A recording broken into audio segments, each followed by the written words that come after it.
Boa noite a todos. Nós cumprimentamos a todos na paz do nosso querido Jesus e Salvador e com a alegria de encontrarmos novamente para mais um estudo do livro de Apocalipse. Estamos avançando na nossa série. Graças a Deus chegamos nas mensagens das 7 trombetas. Nós estudaremos elas no estudo de hoje.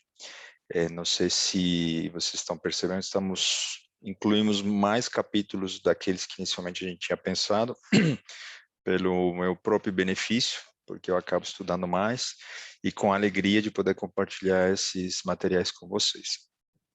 Então, para a gente iniciar nosso estudo, vamos pedir a presença do Espírito Santo. Vou pedir a Anne, por favor. Oremos. Amantíssimo Deus que está nos céus, obrigado pela oportunidade de juntos estarmos aqui novamente para abrir a tua santa palavra. Obrigado pela presença de cada pessoa, que o Senhor ajude-nos a entender, compreender a revelação de Jesus Cristo para o teu povo, principalmente nos últimos dias. Abençoe também o instrutor, o Johan, que ele seja blindado, capacitado e inspirado e iluminado por ti para nos mostrar e nos ajudar a compreender o Apocalipse e esse estudo das 7 trombetas. Que esse estudo, Senhor, possa enraizar-se em nossa mente, que possamos passar para outras pessoas, possamos crer na tua santa palavra para prosperarmos como tu és um Deus fiel que diz: crede em seus profetas e prosperareis. Abençoe a família de cada um aqui representada e que cada vez mais, Senhor, esse grupo possa ser essa semente de evangelização, de instrução e de bênçãos para aprendizado e capacitação de cada um de nós. Amém. Nós te oramos e somos muito agradecidos, pedimos a sua inspiração para cada um de nós, em nome e por amor de Jesus. Amém. Amém. Amém. Obrigado, Anne. Como a gente comentou, nós começamos o estudo das 7 trombetas. Eu queria pegar um pensamento que eu já tinha durante a semana em oração e complementando com o pensamento que a Anne teve durante a oração.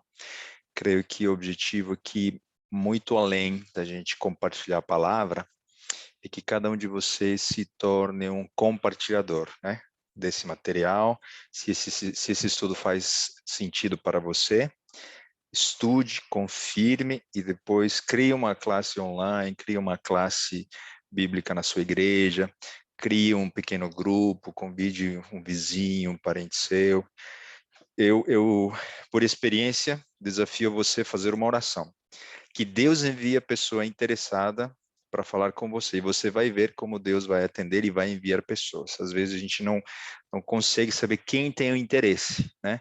Mas que Deus possa fazer isso para que cada um de vocês possa ser um discípulo, né? Na sequência, nessa questão do ensino da palavra de Deus. Muito bem, as 7 trombetas, nós estamos no nosso diagraminha de V, né? Verificação e validação. Nós nos encontramos num intervalo entre os 7 selos, né? Nós vamos iniciar agora aqui as 7 trombetas, indo para o clímax do grande conflito, ok? Então, à medida que nos aproximamos da segunda vinda de Jesus, as batalhas são mais frequentes, mais intensas, e a história confirma isso. Então, daqui a pouco, quando a gente chegar nas pragas, a intensidade, e agora Deus não estará atuando da mesma maneira que tem atuado, vai continuar atuando com amor e misericórdia, mas agora nós veremos de que a sua misericórdia e a sua graça chegou a um tempo determinado, né, para o fim. Então Deus vai resolver o conflito e daí em diante os seus inimigos serão abatidos, serão derrotados, quando nós subirmos nos estudos da linha amarela, tá bom? Então ainda estamos numa linha histórico-profética, ok? Vamos analisar bastante história.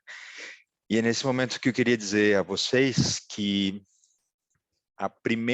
uma das coisas que eu aprendi, porque eu sempre fui desejoso de aprender as profecias, e quando mais novo a gente às vezes acaba aceitando coisas que a gente não estuda e só por achar algum sentido a gente acaba aceitando, né? Eu absorvi algumas mensagens, fizeram sentido, E às vezes na empolgação, sem ir atrás da palavra de Deus, eu pensei que muita coisa era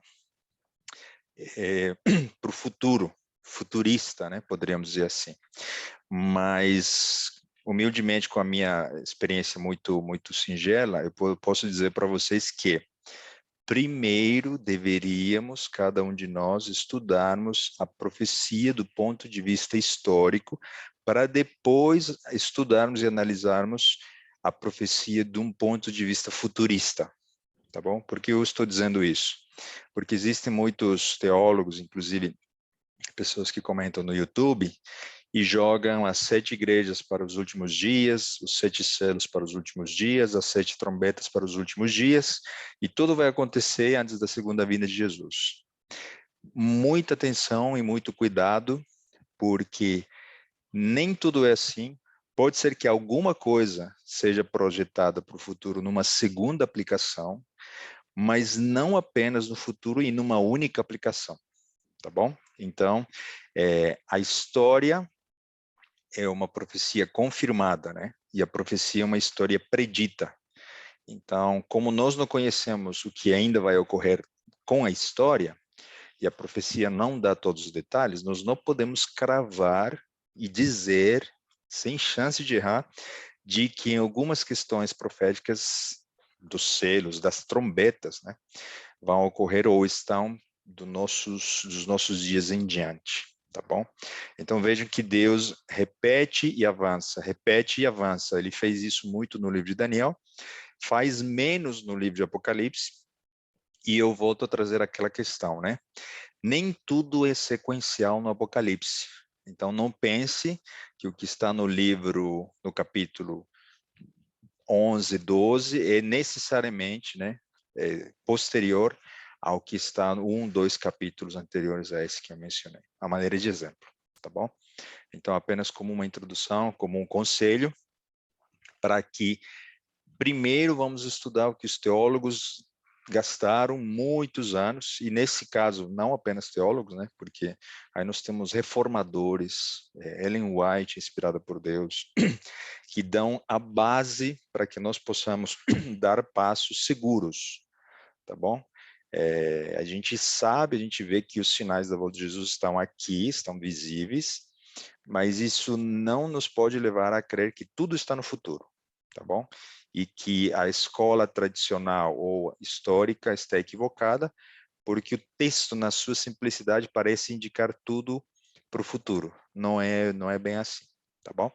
Quando você consolidar seu conhecimento na parte histórica, você vai poder entender e com maior prudência dizer que algumas questões vão se aplicar para o futuro em segunda aplicação, ok?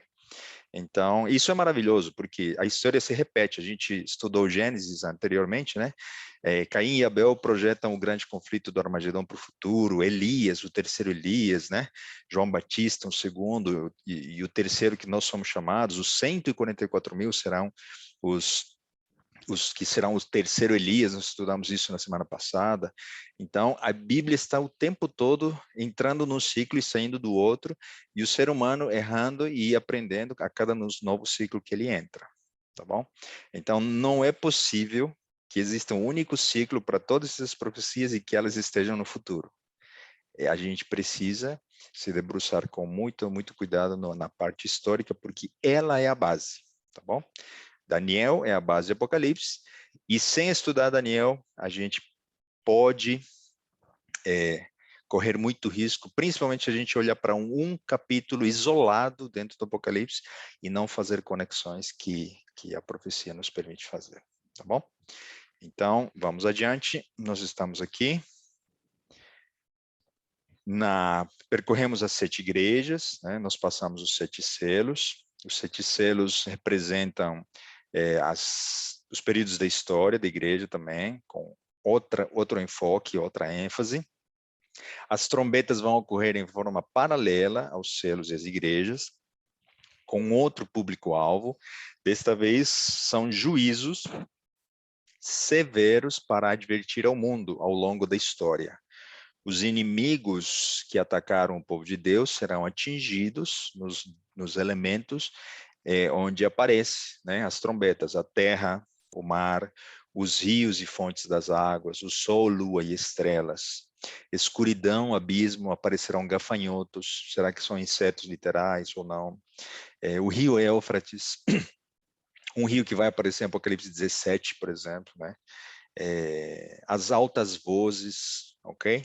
Um primeiro, segundo, terceiro ai. Então, são símbolos complexos e na sua conexão e entendermos como uma mensagem vem atrás da outra, a gente precisa estar bem estruturado para poder conhecer isso daí. Então, uma outra maneira de entender a quem está sendo dirigidas essas mensagens seriam as 3 principais religiões que se imiscuíram atacando o povo de Deus e os cristãos fiéis ao longo da história, tá bom? Então, há uma mudança de quem recebe essa mensagem e uma intensidade, não só no texto, mas também no agir de Deus, advertindo ao mundo daquilo que daqui a pouco será mais intenso, né? As pragas, ok? Então, como eu disse, a linguagem e as imagens são complexas, tem várias aplicações que podem ser feitas. Se você procurar, quer dizer, uma busca muito simples, e a gente não estuda o Apocalipse pelo Google, não é? A gente não estuda o Apocalipse pelo YouTube, a gente estuda o Apocalipse usando um comentário bíblico, um teólogo, que tenha que use uma boa fonte, né? Então, se você for para o Google, você vai encontrar outras aplicações para esses mesmos símbolos. E aí você vai ficar perdido, aí você vai falar como que o que o Johan está apresentando faz sentido, por que eu deveria confiar no que ele está apresentando? Lembre-se da estrutura que estamos construindo, né? Desde o livro de Daniel, conectado com o santuário e com os estudos anteriores do Apocalipse. Então, não tente ir na linha de alguém que vai especular utilizando um símbolo e fazendo uma viagem mirabolante apenas com 4, 5 versículos, tá bom? Então, as 7 trombetas vão recapitular um pouco a história de um ponto de vista particular e, em certa medida, vai ser paralelo às mensagens das igrejas e às mensagens dadas aos selos. Tá bom? Vamos adiante. Uma outra questão importante, comentário, é que nós vamos dividir em 2 partes, de tão detalhado que é, né, para não ficar muito cansativo, muito detalhe histórico. Então, hoje nós vamos ver a da trombeta 1 até a 4ª, e na semana que vem, se Deus quiser, da 5ª até a 7ª, tá? Então, o contexto e a simbologia precisam ser aprofundados antes da gente fazer uma aplicação a um cumprimento histórico, tá bom? É a maneira de exemplo. Se na época de 1800 e pouco, né, quando se estabeleceram muitos estudos a respeito do Apocalipse, a Turquia tinha uma hegemonia na Ásia Menor, tinha predominância, né, na parte religiosa e bélica, muitos colocaram os olhos como sendo um cumprimento de um determinado símbolo do Apocalipse, sendo a Turquia. Passou o tempo e a gente viu de que não era por aí. Então, a gente não identifica um reino, um poder, né, de uma determinada cabeça, de uma besta, de um chifre, utilizando o poder do momento. Por exemplo, na nossa opinião, no lado ocidental do mundo, podemos achar a Rússia como um inimigo dos cristãos. E a gente pode, e alguns estão fazendo isso, vão pegar símbolos e vão dizer, olha, a Rússia, Putin, já tinha sido identificado na profecia do Apocalipse. Não é dessa maneira que a gente também analisa os eventos, né? A gente deixa que a história vá confirmando com o tempo a nossa aplicação, ok? Então, o santuário também vai aparecer novamente com alguns elementos para nos ajudar a compreender a simbologia. E a maneira de conexão com os selos, né? Nós temos que no 6º selo ocorreu um terremoto, e nós registramos na história, né, no ano de 1755, como o terremoto de Lisboa, um dos maiores que já ocorreu ao longo da história, né? O Sol escureceram, foi muito além de um eclipse, né, em 1870, e a queda de estrelas, que voltou a ocorrer há algumas semanas atrás, né, num primeiro momento com uma intensidade mais forte no ano de 1833. Então, nós estávamos vindo na linha do estudo dos selos e abrimos um parêntese que estudamos semana passada. O parêntese foi o selamento do povo de Deus. O selo de Deus, né? Nós não entramos em detalhes para falar da marca da besta, mas nós já identificamos ela por oposição ao selo de Deus. E esse parênteses foi fechado, né? Foi o capítulo 7 que nós estudamos na semana passada. Ok? Então, na sequência dos capítulos, agora aparecem as mensagens das trombetas. Vamos para a palavra de Deus, então. Apocalipse 8, 1 e 2, ainda numa questão de conexão com os estudos anteriores, tá? E havendo aberto o sétimo selo, fez-se silêncio no céu quase por meia hora.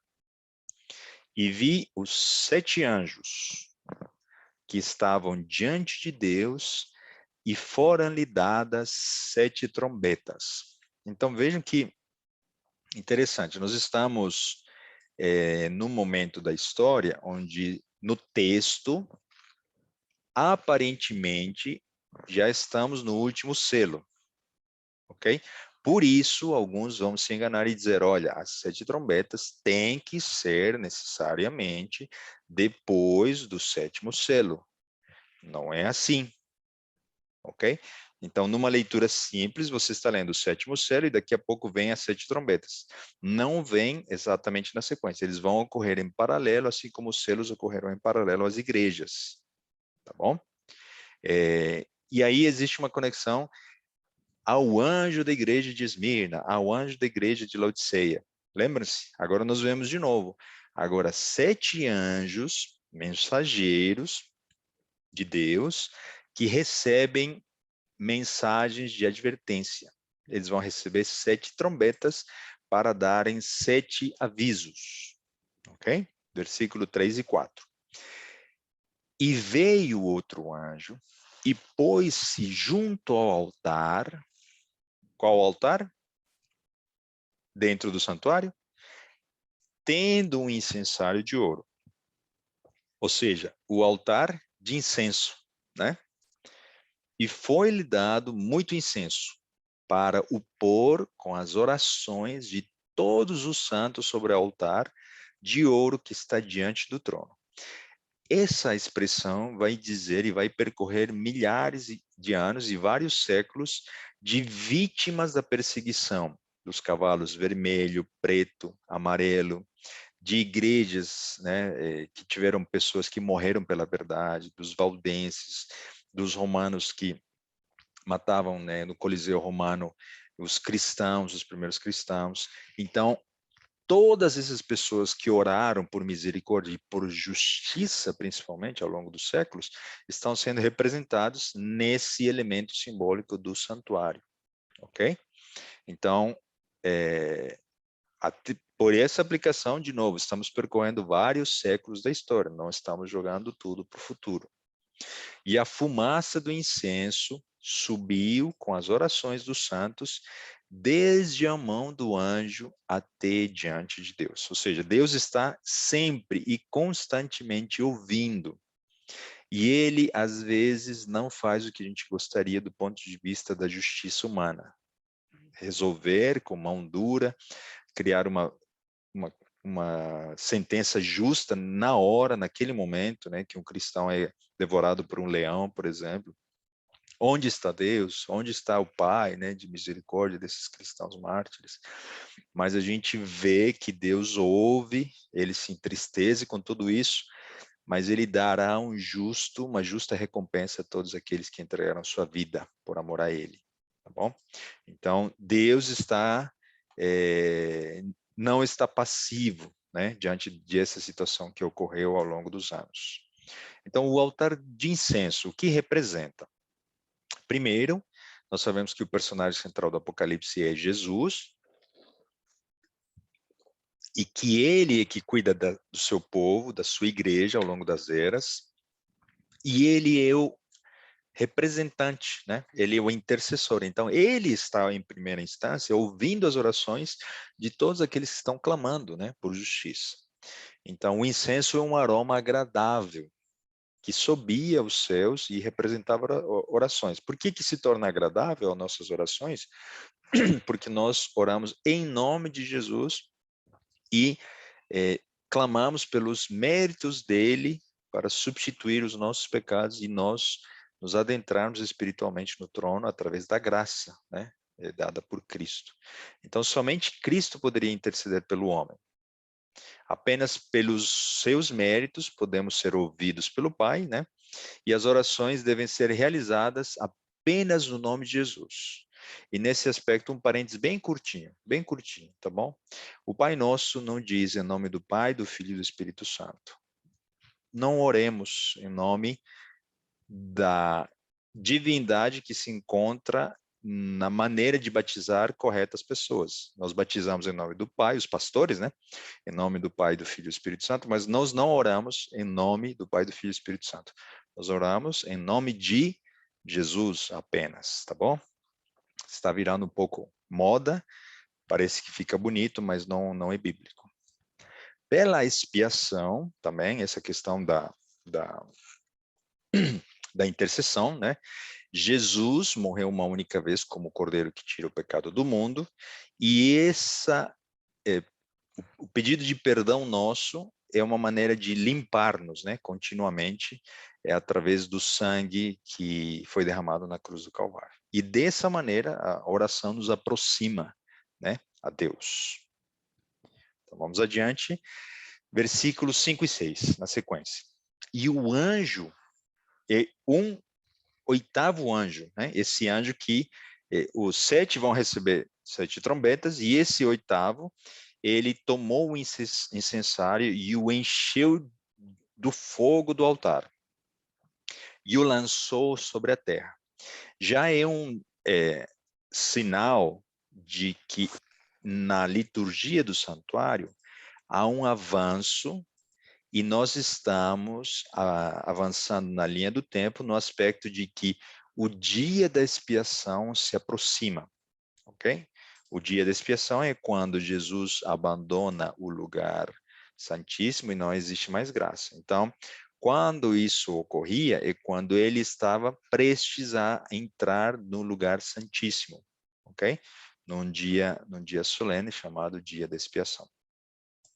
E depois vozes e trovões e relâmpagos e terremotos. Então, estamos conectados com os selos, quando nós vimos que os elementos da natureza, inclusive, nós tivemos uma pergunta muito interessante, né? Realizada no momento, se os elementos da natureza poderiam se repetir, né? Sol, lua, estrelas, e nós comentamos de que sim, numa segunda aplicação, mas nós vemos de que 1833, 1755, se não me engano, o Sol, a Lua, o terremoto, foram sinais da natureza pouco antes de Jesus entrar no lugar santíssimo. Então vejam, toda vez que há uma mudança de comportamento de Jesus, a natureza, né, treme, se estremece como sinal e advertência para os seres humanos. Olha, o plano da salvação está avançando, está em execução, e Jesus está mudando para um próximo compartimento. E hoje ele se encontra, né, no lugar santíssimo, ok? Então é importante ter isso em mente, essa conexão com os anos, né, 1844 nesse caso, e com os selos, porque ali nós descrevemos os elementos lua, sol, lua e estrelas, né, demonstrando os seus sinais. Qual é o significado das trombetas, de cada uma delas? Lembrando que são mensagens. O livro de Joel vai nos dizer o seguinte, Joel 2, 15 a 17. Tocai, Deus falando, tocai a trombeta em Sião, promulgai santo jejum, proclamai uma assembleia solene, congregai o povo, santificai a congregação, chorem os sacerdotes, ministros do Senhor, entre o pórtico e o altar. Tem mais textos, né? Mas dentre os principais significados das trombetas, aqui está chamar para uma congregação, para uma consagração espiritual, numa primeira delas. No segundo, é uma advertência, um sinal para que todos percebam que há uma liturgia ocorrendo, neste caso, no santuário celestial, tá? E para quem não é do povo de Deus, né? Para quem não entende dessa liturgia, não significa que não haverá graça para eles, mas soa a trombeta de maneira diferente, a maneira de advertência, ok? Para um filho de Deus que conhece os sinais que a gente falou, sol, lua e estrelas, esses sinais não são assustadores, porque são sinais que Jesus está resolvendo os problemas dos nossos pecados no santuário celestial e daqui a pouco ele vai voltar. Mas para um ímpio, para alguém que não conhece, isso faz estremecer. O que está ocorrendo? Será que já é uma manifestação das pragas, né? E aí começa uma série de especulações que o próprio ímpio vai ter e não vai encontrar respostas. E por isso que nós estamos aqui para entender e depois auxiliar, né? Levar a esperança e dizer, olha, são sinais de que Jesus está breve a voltar, tá? Então, toda atitude de Deus tem de ser vista de duas formas ao mesmo tempo: amor e justiça, ok? Então, se Deus vai advertir ao mundo, é por amor e justiça conectadas maravilhosamente. Se Deus vai castigar, é porque Ele é amor e justiça ao mesmo tempo. Então, nesse avanço, igrejas, selos e trombetas, nós vemos agora que a intensidade do som, entre aspas, né, da mensagem da trombeta é maior e vai ferir, vai tocar os inimigos do povo de Deus com a intenção de demonstrar misericórdia e justiça, ok? Então, por isso que a gente colocou, né, o significado. Quando o amor grita. Quando é que como é que um pai faz quando vê o seu filho indo, atravessando a rua e vendo o perigo de um atropelamento? Ele grita ou não grita? Então, à medida em que ocorre a aproximação da volta de Jesus, nós vamos ouvir mais sinais, né? Como uma grávida chegando à proximidade do parto, e nós vamos ouvir os clamores, os chamados de advertência de Deus com maior intensidade, tá bom? Tem uma pergunta aqui sobre a questão da oração. Nós precisamos seguir o exemplo de Jesus que ele nos deu no Pai Nosso, né? Ele pediu para nós orarmos no nome dele, tanto é que ele disse, em nome, né? Se vocês pedirem no meu nome, então a gente ora para o Pai, em nome do Filho, sendo que o Espírito Santo está tocando no nosso coração para que nossa oração possa ser ouvida pelo Pai e pelo Filho que está lá no céu, né? E ele vai mostrar interceder por nós, né? Física e presencialmente, como Jesus presencialmente não se encontra na Terra, ele enviou o Consolador, o Espírito Santo. Na forma da oração, ele pede que oremos apenas no nome dele, tá bom? Então, oramos ao Pai em nome de Jesus. Não significa que o Espírito Santo não exista, não é isso. Mas isso não faz com que nós... Imagine, nós oramos ao Pai e o pedimos em nome do Pai, do Filho e do Espírito Santo. Como assim? Estamos orando ao Pai em nome dele? Né? Então, o que Jesus sempre nos pede tem sentido, orar ao Pai no nome dele, tá bom? E não incluir os três, porque a oração é realizada para o Pai, né? Em direção ao Pai, tá bom?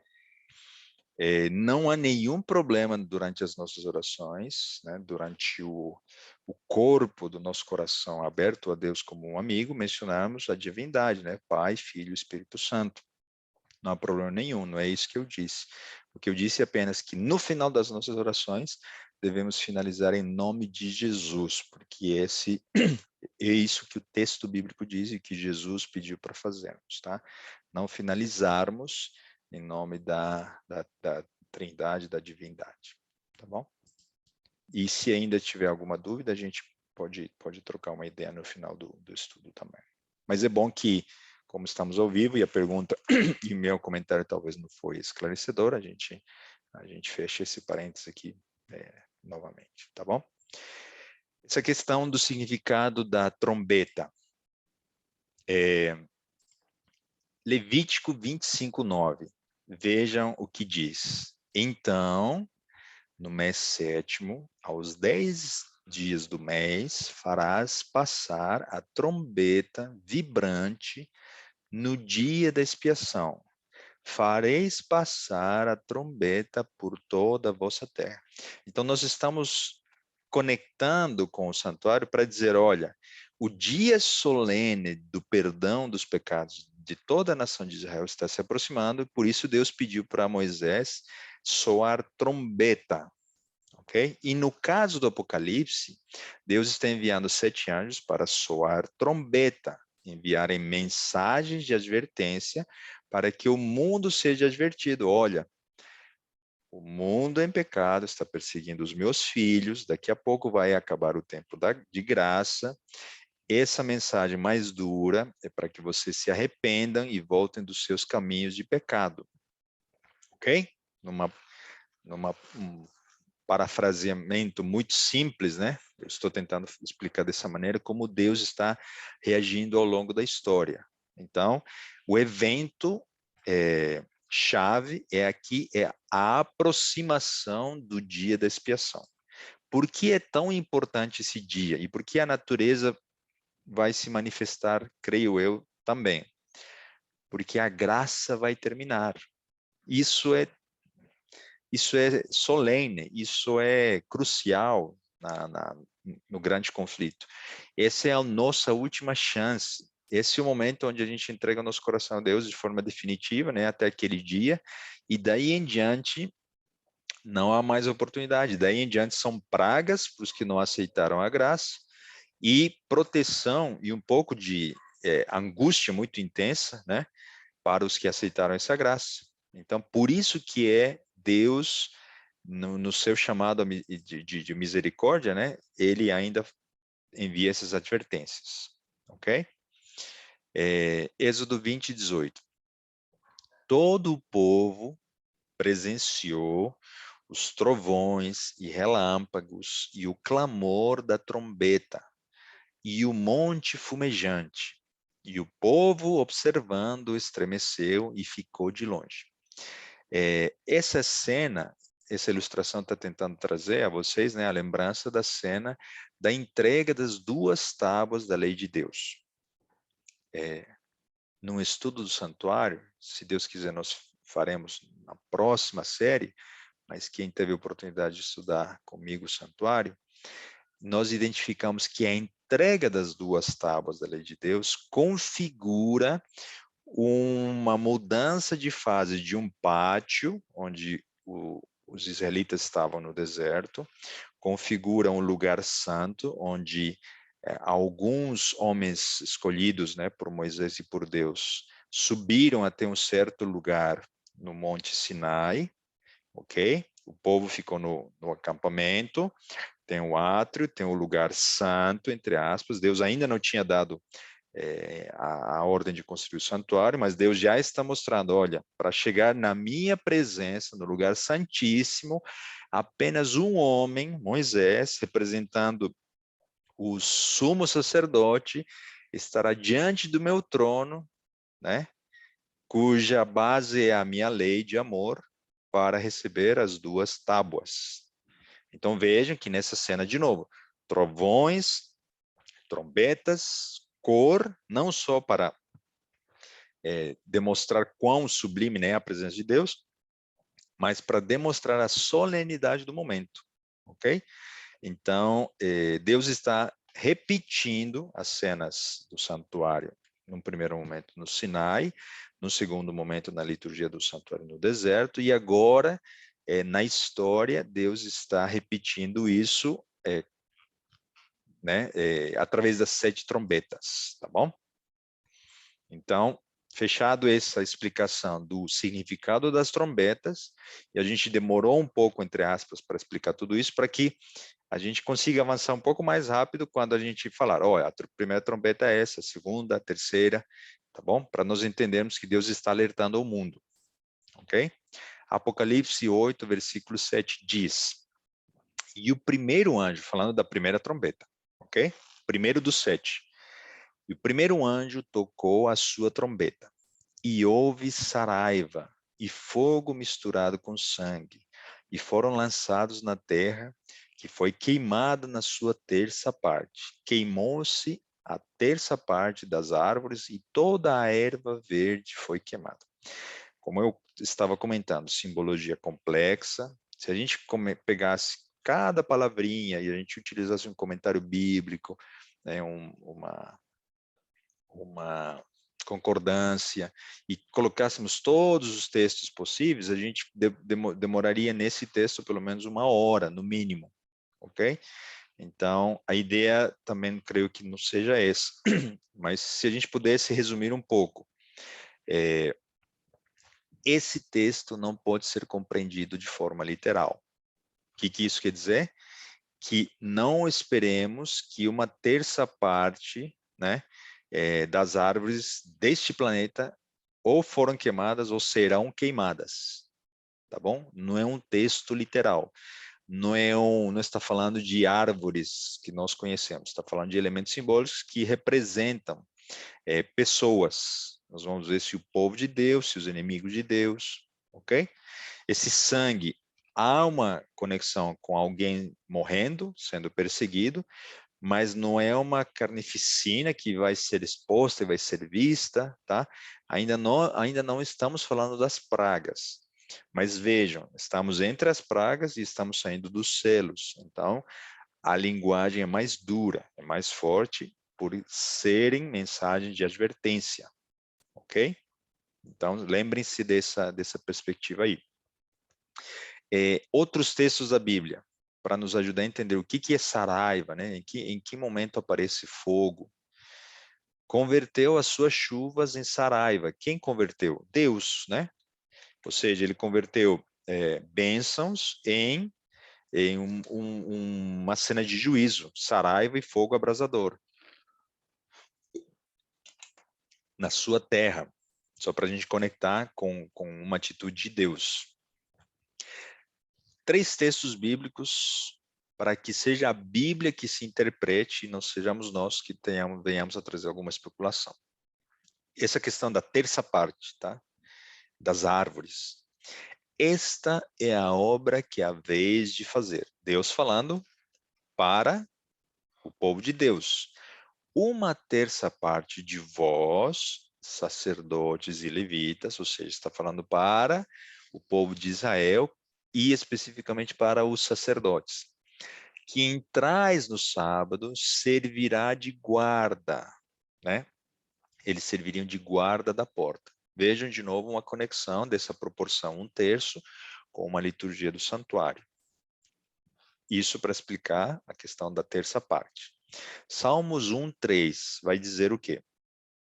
Ele é como a árvore plantada junto à corrente de águas. Ele quem? O justo, né? O Filho de Deus. Então, uma árvore não é uma planta. Aqui está dizendo que uma pessoa, um crente, um filho de Deus, é como uma árvore plantada junto a correntes de águas, que no devido tempo dá o seu fruto e cuja folhagem não murcha, e de tudo quanto ele faz será bem-sucedido, pela bênção divina, obviamente, né? Então, só para dizer que aquelas árvores que serão queimadas são filhos de Deus. Quanto a mim, porém, sou como a oliveira verdejante na casa de Deus. Então, para conectarmos essa questão, quando a gente for falar das oliveiras, né? Mas aqui nesse momento se traz uma conexão de novo com a casa de Deus. Confio na misericórdia de Deus para todo o sempre. Salmos 52:8. Então, nós vamos na aplicação. O que é a primeira trombeta? Ok? Precisamos lembrar, né? As igrejas, os selos, uma primeira igreja pura foi perseguida, né? Foi martirizada, milhares de cristãos, árvores foram queimados, morreram pela mão dos pagãos romanos, ok? Então, lembrem-se do paralelismo, né? Igrejas, selos, trombetas. como nós já estudamos. Quem não estudou, quem está chegando agora, tem outros vídeos que foram gravados, você vai poder estudar esses assuntos.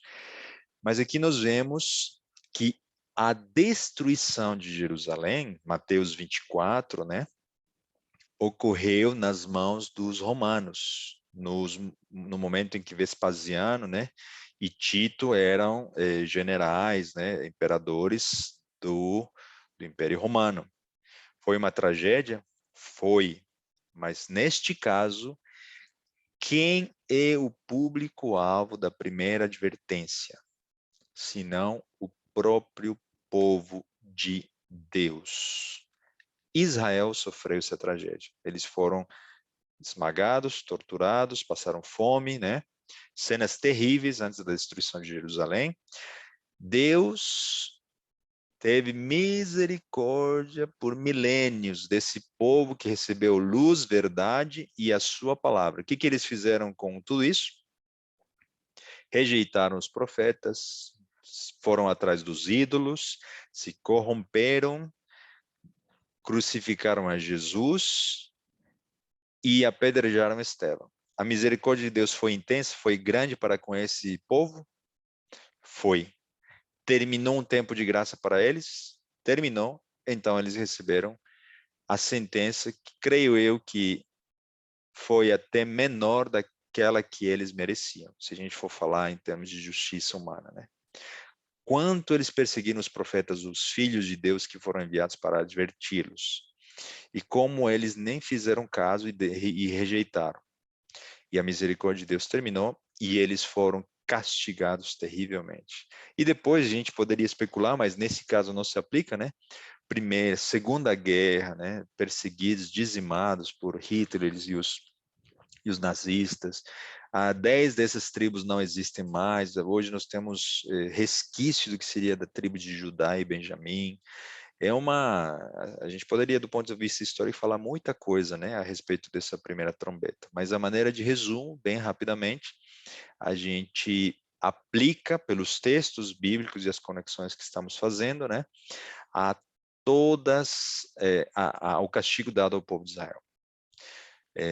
Flávio José, um historiador da época, né, desse momento, na época de Jesus e posteriormente a ele, né, ele comenta e diz: futuros visitantes não conseguiam crer que Jerusalém alguma vez tivesse sido habitada. Imagine a destruição do templo, não ficou pedra sobre pedra, o fogo foi consumido, os romanos tiraram todas as pedras porque o ouro derretido entrou entre as pedras, milhares de pessoas morreram, crianças, né, sacerdotes, etc, etc. O que diz Jeremias sobre Jerusalém? Jeremias 11, 16 e 17. O Senhor te chamou de oliveira verde. Olha a expressão de amor, né? Formosa por seus deliciosos frutos. Mas agora a voz de grande tumulto acendeu fogo ao redor dela e consumiu os seus ramos. Porque o Senhor dos Exércitos que te plantou pronunciou contra ti o mal, pela maldade que a casa de Israel e a casa de Judá para si mesmas fizeram, pois me provocaram a ira, queimando incenso a Baal. É maravilhoso, né? Como o incenso, o santuário, profetas Jeremias, Joel, a gente vai conectando tudo e a gente pode entender de que Deus estava sendo duro, depois de muita misericórdia, com um povo que tinha sido muito teimoso, né? O povo de Israel. Então, já indo para o Evangelho de Lucas, né? 13, 6 e 7. Então Jesus proferiu a seguinte parábola: certo homem tinha uma figueira plantada na sua vinha e, vindo procurar fruto nela, não achou. Pelo que disse ao viticultor: há 3 anos e meio, perdão, há 3 anos venho procurar fruto nesta figueira e não acho. Podes cortá-la, para que para que está ela ainda ocupando inutilmente a terra?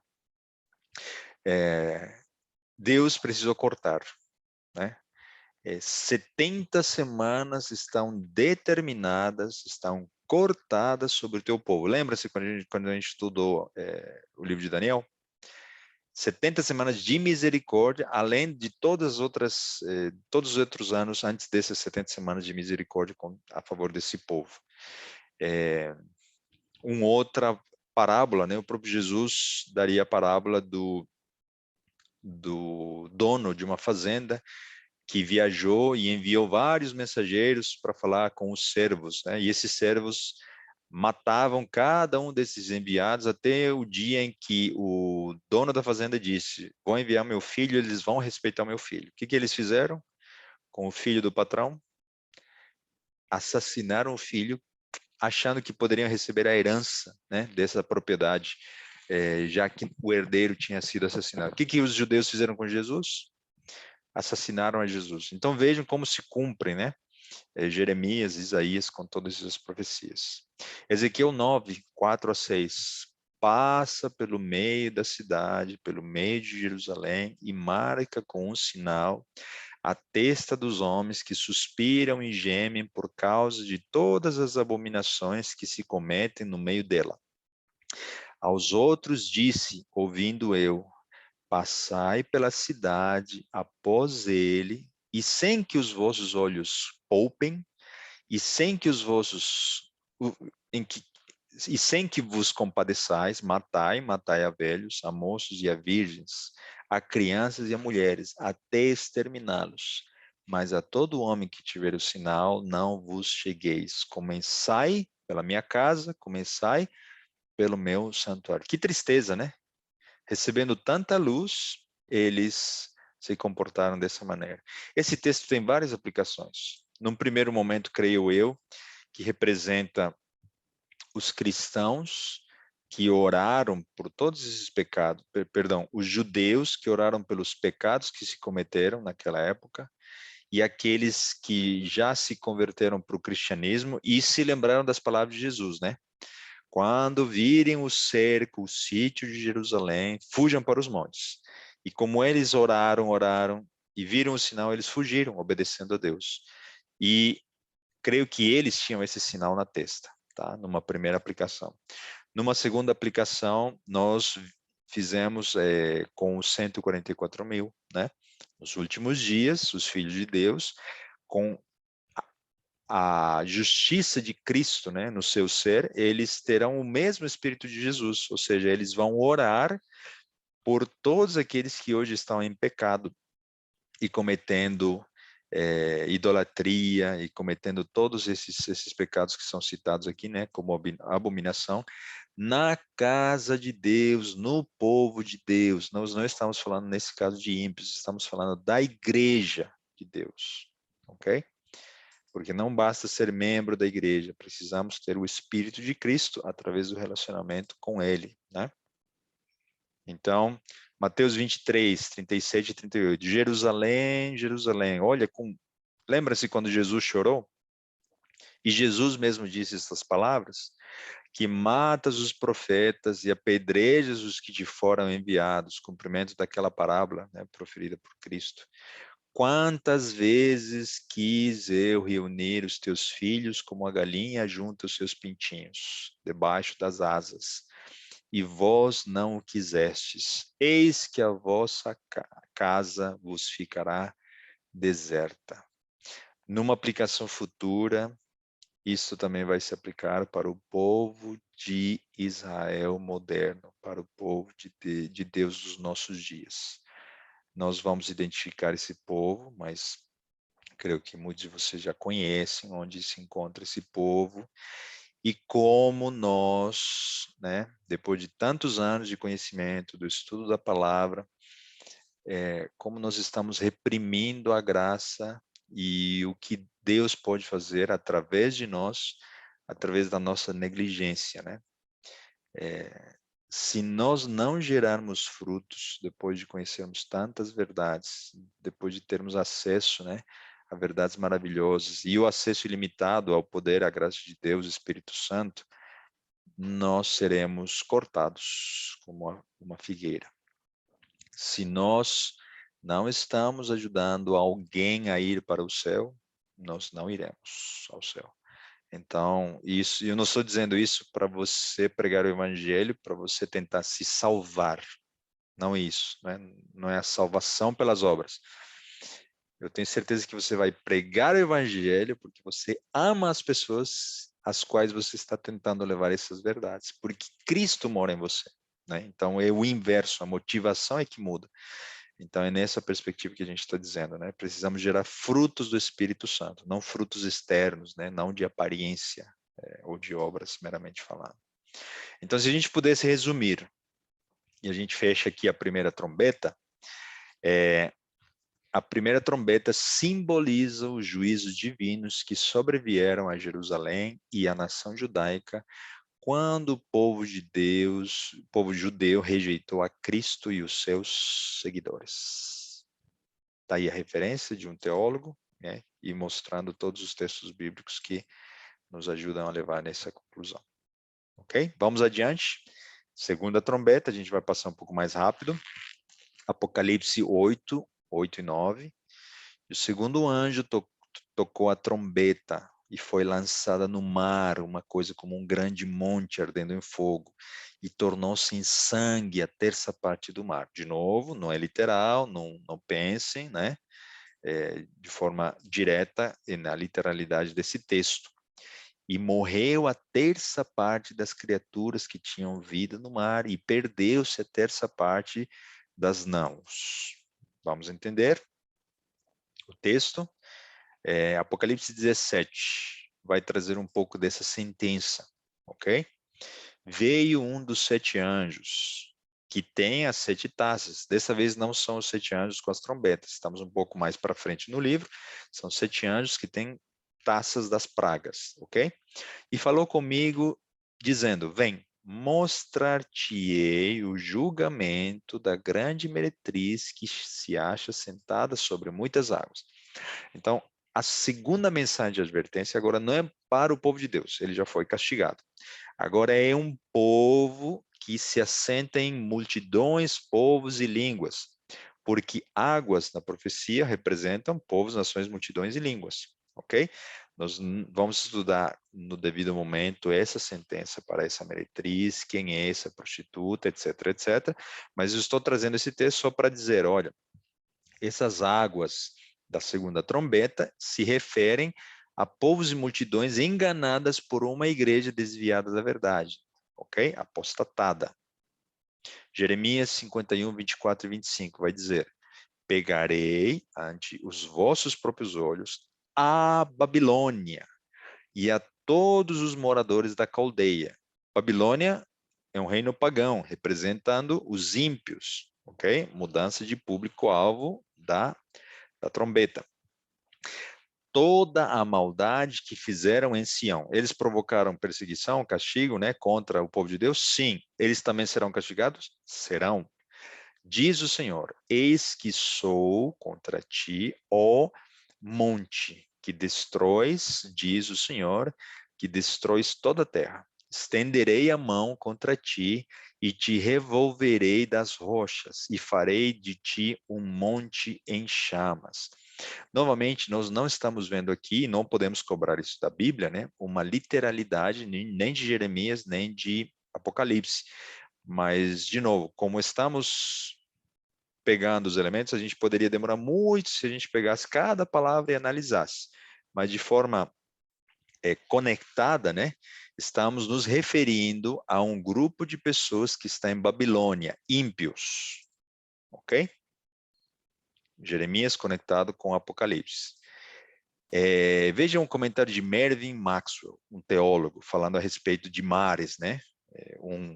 Uma montanha que foi lançada dentro do mar, né? Pegou fogo, como a trombeta diz. Portanto, o mar da segunda trombeta é o mar da humanidade. A criação que tinha vida existente no mar e seus navios são pessoas e suas possessões materiais.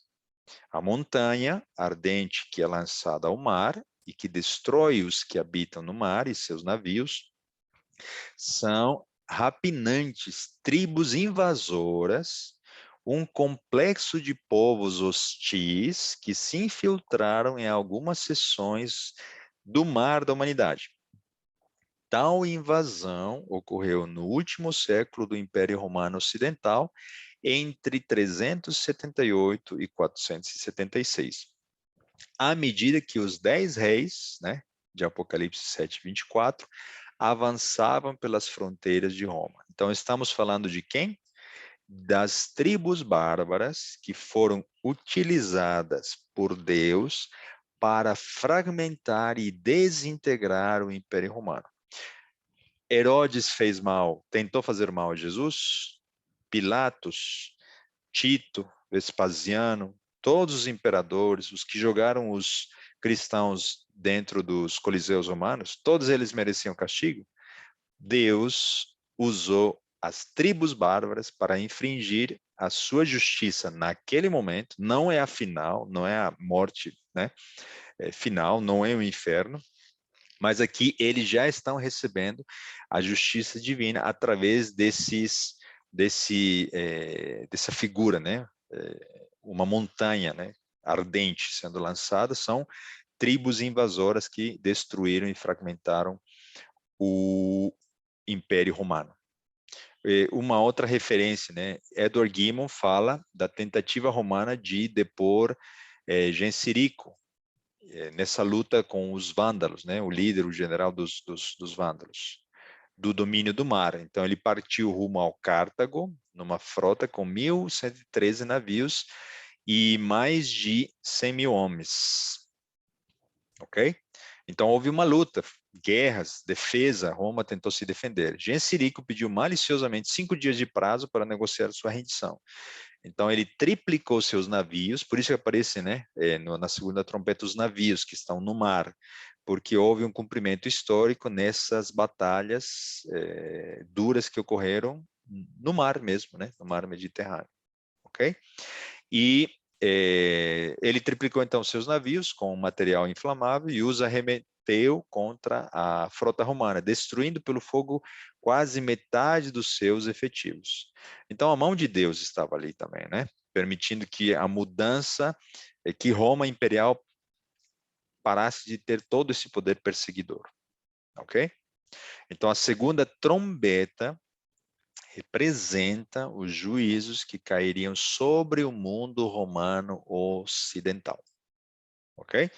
Primeira trombeta para os judeus, segunda trombeta para os romanos, os pagãos, os ímpios.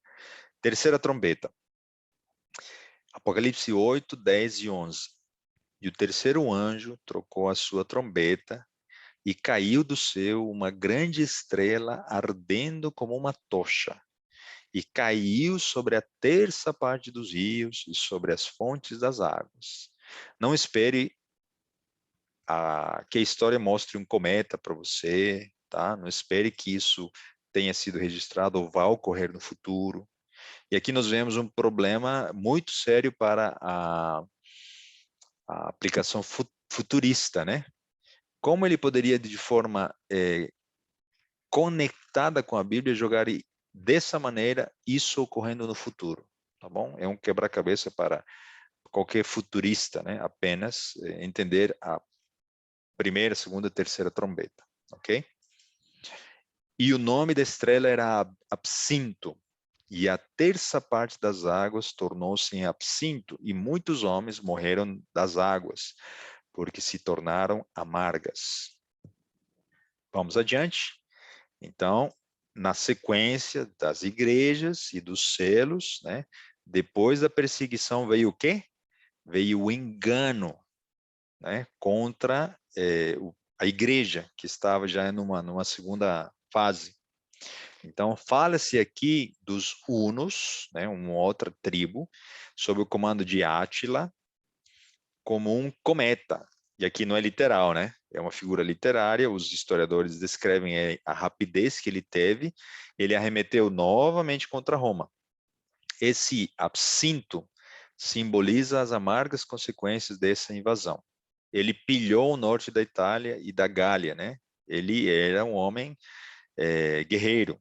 O próprio Átila, cumprindo inconscientemente porque era ímpio, ele era pagão, ele estava cumprindo a profecia, e Deus descrevendo, né, para o seu servo João, nesse texto da terceira trombeta. Então, ele se intitulou, perdão, ele foi intitulado, né, pela profecia, né, o flagelo de Deus, porque ele foi usado para infringir ainda mais ataques uma igreja, perdão, a um governo romano que já estava numa nova fase, numa fase papal.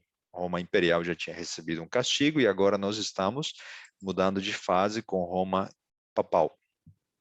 Ok? Vamos usar a Bíblia para conectar essa simbologia que aparece, né, no Apocalipse na figura da terceira trombeta. Jó 38, 4 e 7. Onde estavas tu quando eu lançava os fundamentos da terra, quando as estrelas da alva juntas alegremente cantavam e rejubilavam todos os filhos de Deus, trazendo o elemento estrela, né? Ezequiel 28, 14 e 15. Tu eras querubim da guarda ungido e te estabeleci, permaneceias no Monte Santo de Deus, no brilho das pedras andavas. Perfeito eras nos teus caminhos, desde o dia em que foste criado até que se achou iniquidade em ti. Lúcifer, ele era estrela da manhã, não é? Então aqui está falando de quê? De anjos caídos. Isaías 14, 12 a 15. Como caíste do céu, ó estrela da manhã, filho da alva, como foste lançado por terra, tu que debilitavas as nações, tu dizias no teu coração, eu subirei ao céu, acima das estrelas de Deus, exaltarei o meu trono, e no monte da congregação me assentarei, nas extremidades do norte, subirei acima das mais altas nuvens e serei semelhante ao Altíssimo. Lúcifer, né? Mas vejam a expressão, eu subirei acima dos anjos, né? Acima das estrelas de Deus. Só que aqui, essa estrela, né, que foi lançada, a maneira de castigo e flagelo contra uma igreja Roma papal, está falando de entidades espirituais do mal, né? Então, vejam que neste caso, essas entidades não são castigadas de forma literal, elas são meios pelos quais, né, esse poder Roma-papal enganou a igreja para levá-lo numa fase do cavalo amarelo, sem a palavra, com o engano, sem o alimento, né, da palavra de Deus, essa igreja estava numa fase de palidez, né, de morte. Então, vejam que Mervyn Maxwell vai dizer, devemos concluir, pois, que a terceira trombeta preconiza a contaminação das verdades cristãs no seio da Igreja de Deus sobre a terra. E aí, o que aconteceu nesse momento? Todas as figuras, né, do paganismo se camuflaram com o suposto cristianismo e milhares de ídolos, astros, etc., foram revestidos com nomes de santos, né? Aí apareceu a tradição, a Bíblia foi mudada, o estado dos mortos, o estado de Maria, o santuário foi jogado por terra, todas as verdades e colunas que estavam, né, alicerçadas com a igreja apostólica foram um a um derrubados pela ação dos anjos de Satanás que estavam atuando no poder enganador Roma papal. Por meio de venenosos erros satânicos ministrados por ensinadores ditos cristãos. Por isso tiveram mais sucesso, né, no engano. Então, durante tal processo, a igreja perdeu a maior parte do seu poder de transformar pessoas. Na verdade, ela muitas vezes estimulou os indivíduos à prática de crimes. A doce e efervescente fonte de vida tornou-se barrenta e amarga. Um parênteses bem curto aqui, para que vocês possam entender um pouco melhor também a questão das trombetas. Alguém pode dizer assim, mas espera aí, se Deus está proferindo castigos e advertências contra essas igrejas, né, o judaísmo, depois o Roma imperial e agora a Roma papal, por que agora Deus não interrompeu, que esse engano ocorresse? Por que não enviou uma outra advertência, um outro castigo para que isso não ocorresse?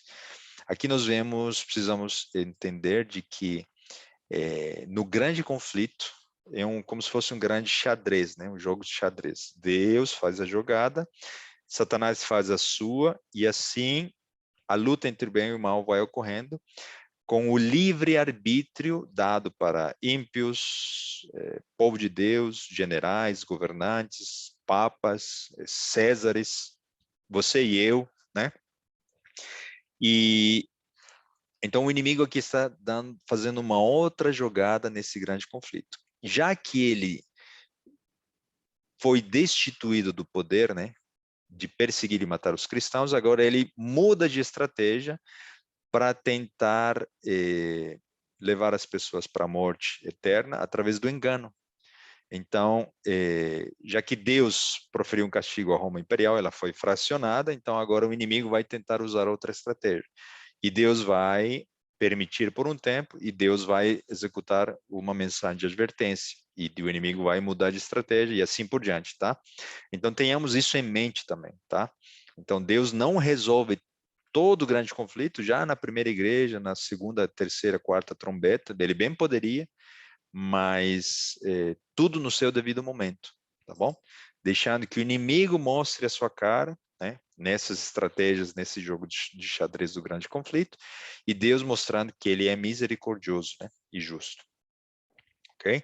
Então, a terceira trombeta caiu sobre a professa igreja cristã, quando esta concordou em ser contaminada e passou a produzir torrentes de morte e não de vida. Em que aspecto? Não literal. As pessoas que morriam enganadas, elas morreriam sem a intercessão verdadeira de Cristo, né? Tá? Então, é nessa perspectiva que a morte ocorreu por aqueles que não tinham Jesus como seu único Salvador. Quarta e última trombeta. O tempo está correndo.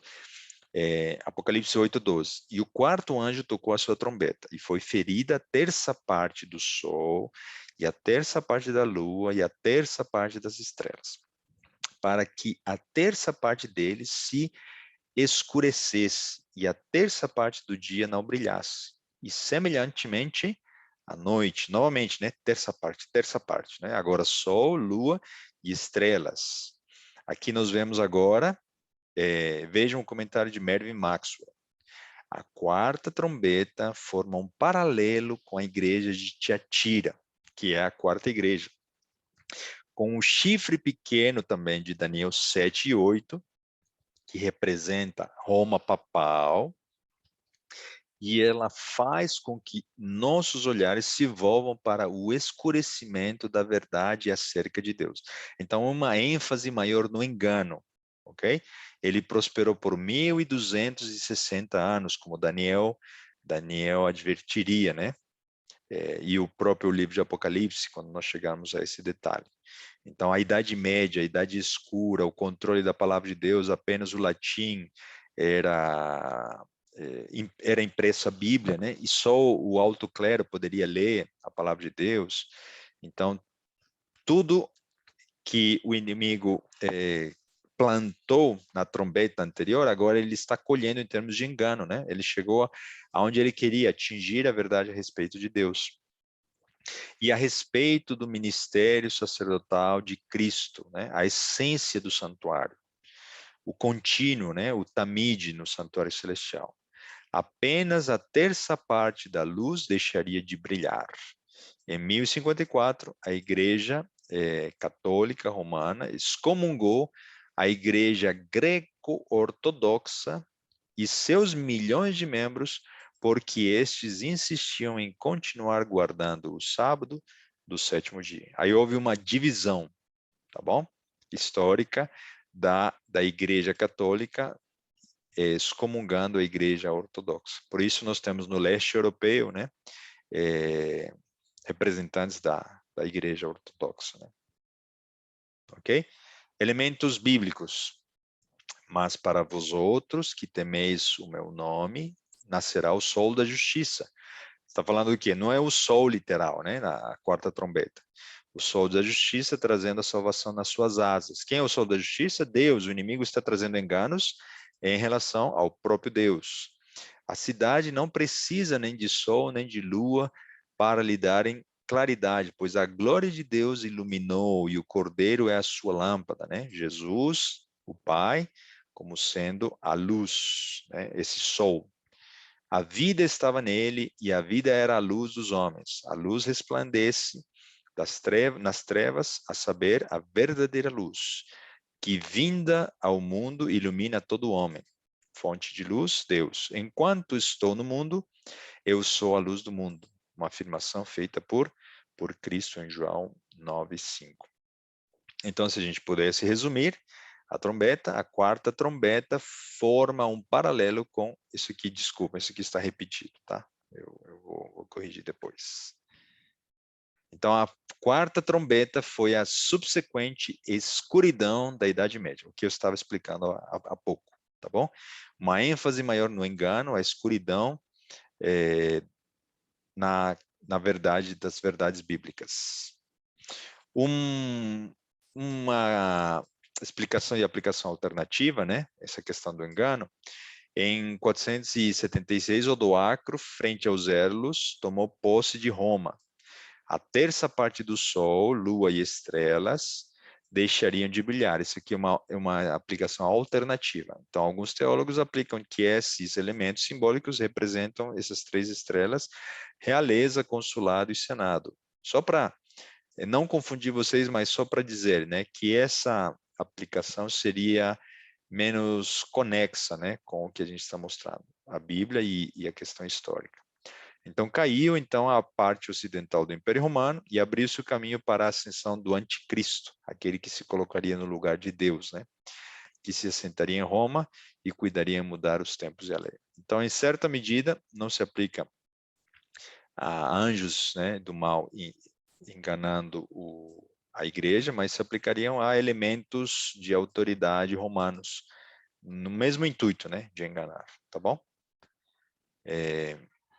Apocalipse 8:13, para a gente concluir e terminar nosso estudo. E olhei e ouvi um anjo voar pelo meio do céu, dizendo com grande voz: ai, ai, ai, dos que habitam sobre a terra, por causa das outras vozes das trombetas dos três anjos que hão ainda de tocar. Nós vamos analisar na semana que vem quais são as trombetas que trazem ais, tá bom? De advertência ao mundo. Então, nós terminamos o assunto de hoje com a última das quatro trombetas. Não percam, semana que vem estamos avançando na história, né? O estudo das três últimas trombetas. Que Deus nos ajude a preservar o nosso desejo de estudar a palavra de Deus e que nós possamos tirar lições desse passado, né? Não nos limitarmos a sermos obesos espirituais, né? Apenas nos alimentarmos das verdades, precisamos compartilhar, gerarmos frutos, uma lição dos judeus. Nós precisamos entender que nós não podemos ser pedra de tropeço para nenhum dos nossos queridos, né? Tanto ímpios quanto irmãos em Cristo, porque a verdade tem que sair dos nossos lábios e não o engano, né? Como ocorreu com a Igreja Católica e o Império Romano, né? A Roma papal nos seus respectivos momentos. Então sempre há uma aplicação individual e pessoal, né? Mesmo em questões históricas como a primeira até a terceira trombeta. Que Deus nos abençoe. Vamos terminar com uma oração. Querido Pai, nosso bom Deus, agradecemos a oportunidade, o privilégio, a responsabilidade de compartilharmos a Tua palavra. Humildemente suplicamos perdão pelos nossos pecados. Queremos aprender com os erros de povos, religiões do passado, para nós permanecermos sempre na verdade, estudando a Tua palavra. Abençoe cada pessoa que está aqui, que vai ouvir esse estudo, para que reconheçam que mesmo num estudo histórico, existem lições para cada um de nós nas nossas vidas. Pedimos a bênção do Teu Santo Espírito nessa noite, nessa semana, para que sejamos dirigidos e protegidos por eles e, sobretudo, sejamos luz para que outras pessoas possam conhecer mais do Teu amor. São bênçãos que nós pedimos e suplicamos em nome de Jesus. Amém.